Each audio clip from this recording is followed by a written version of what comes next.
In a case where the defendant believes that there is a good chance that he will be convicted and the sentence of the court will be the death penalty, in circumstances like that, plea deals are more likely than not.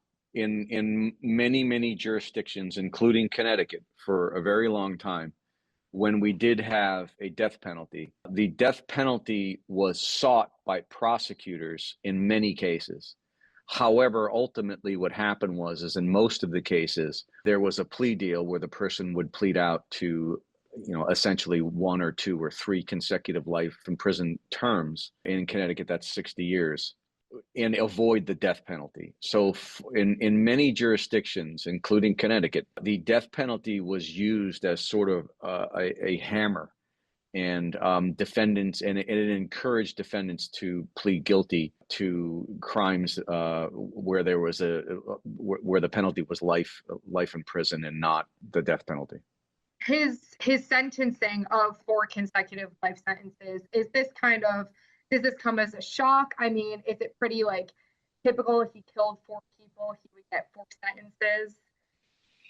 Well, it depends who you are.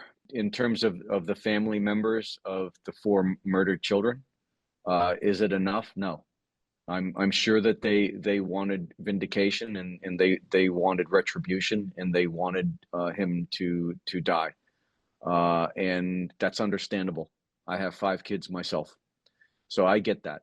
From the perspective of the public and of the prosecution, is this sufficient? Obviously, they thought that it was.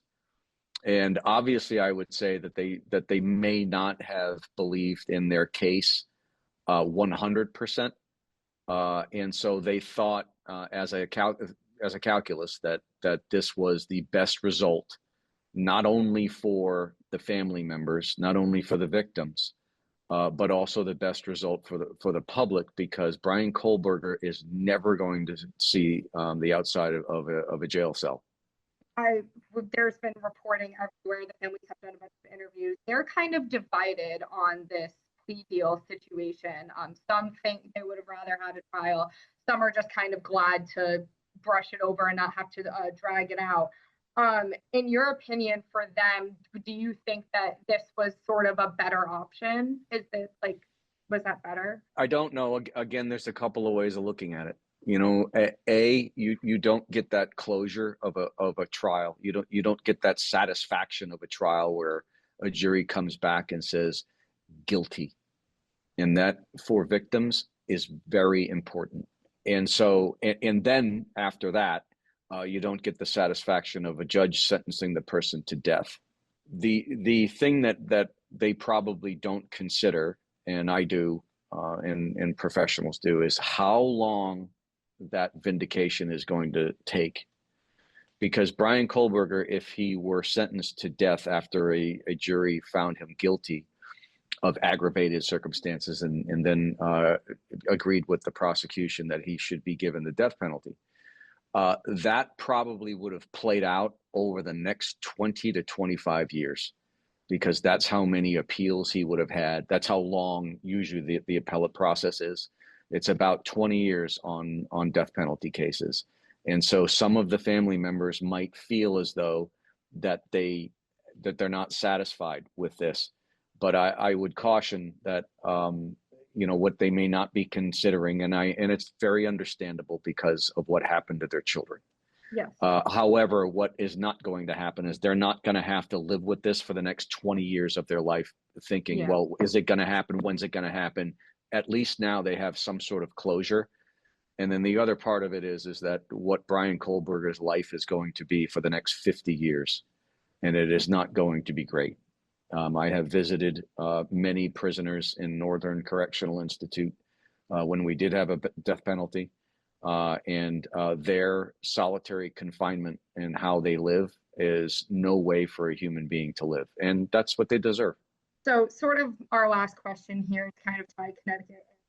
Has a similar plea deal, I know you were saying back when we had death penalty, these types of things were kind of common, but has a similar plea deal ever been offered / accepted in Connecticut, to the best of your memory? Oh my goodness, yes, yeah, Yeah. many many times. Like I said, when we did have a death penalty, there weren't many cases where the death penalty was ultimately sought.